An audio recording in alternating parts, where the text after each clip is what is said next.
Delimitation திரும்ப கொண்டு வர முயற்சி பண்ணாக்கா அது விஜய் தடுத்துருவாப்லையா? பெண்களுக்கு பாதுகாப்பு இல்லைங்க தமிழ்நாட்டில், எங்கள் தளபதி வந்தாக்க எல்லாருக்கும் பாதுகாப்பு கொடுத்துருவாங்க அப்படியா? அப்போ முதல்ல பெண்களுக்கு பாதுகாப்பு கொடுக்கணும்னா இந்த அந்த பையன் இருக்கான் பாருங்க, அந்த பாக்ஸில் வர்றான் பாருங்க, இந்த பையனை தான் முதல்ல பிடிச்சி உள்ள போடணும். அவனோட ஆடியோ ஒன்று ரிலீஸ் ஆச்சு, அது குழந்தைகள்னு சொல்லணும், 18 வயசுக்குள்ள பெண்களை. அப்படியாப்பட்ட குழந்தைகளை, பெண் குழந்தைகளை பாலியலாக இவன் பயன்படுத்தியிருக்கான், சுரண்டி இருக்கான் அப்படின்னு அவனுடைய ஆடியோ வழியாக அவன் பேசியிருக்கான். அப்போ இவன் மீது என்ன நடவடிக்கை எடுத்தீங்க? இவன் ஒரு தாவே கேட்கறான். அப்போ இவன் மீது தான் முதல் நடவடிக்கை எடுக்கணும். இவ்வளோ பெண்களை சீரழிச்சிருக்கியாடா, நீயே ஆடியோ சொல்லியிருக்கியே அப்படின்னு சொல்லி அவன் மீது தான் முதல் நடவடிக்கை எடுக்கணும்.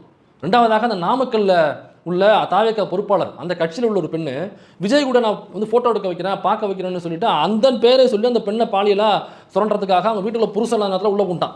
வீடியோலாம் நீங்கள் பார்த்துருப்பீங்க. அந்த பொறுப்பாளர் மீது நடவடிக்கை எடுக்கணும். அது பாலியல் சுரண்டல் இல்லையா?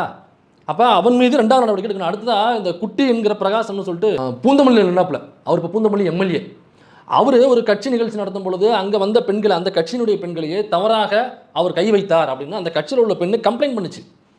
அப்போ இது பாலியல் குற்றம் இல்லையா? அது இவர் ஆட்சிக்கு வந்ததுக்கப்புறம் எடுக்கிறது வேற. இப்போ சரி வரப்போறாருன்னு வச்சு வந்ததுக்கப்புறம் எடுப்பாரா? அப்போ இந்த எம்எல்ஏ வேலை எடுத்து தூக்கிடுவாரா? இப்போ பை எலெக்ஷனில் எப்படி 2 தொகுதியில் ஒரு தொகுதியாக வந்து அவர் கேன்சல் பண்ணி ஆகணும், ரிசைன் பண்ணி ஆகணும். அப்போ குட்டியன்கிற பிரகாஷ் கூப்பிட்டு, அப்போ அந்த பை எலெக்ஷன் வருது, நீ உன் மேலே வந்து குற்றச்சாட்டு இருக்கு, அந்த பொண்ணை வந்து சொல்லி தகாரத்தை தொடர அப்படின்னு சொல்லிட்டு அதனால ரிசைன் பண்ணு. ஏன்னாக்கா என்னுடைய ஆட்சியில் எந்த பெண்களுக்கும் பாதுகாப்பு இல்லாத சொல்ல இருக்கக்கூடாது. குறிப்பாக கட்சியில் உள்ள பெண்களுக்கே பாதுகாப்பு இல்லைன்னா அப்போ கட்சி இல்லாத பெண்களுக்கு அல்லது தமிழ்நாட்டில் உள்ள மற்ற பெண்களுக்கு என்ன பாதுகாப்பு தருவாங்கிற கேள்வி என்னை நோக்கி வரும். இதை என்னை நம்பி ஓட்டு போட்டுருக்காங்க மக்கள், பெண்கள்லாம். அதனால ஒழுங்குமுறையாக ரிசைன் பண்ணு அப்படின்னு சொல்லி அவர் ரிசைன் பண்ண வச்சிருவாரா?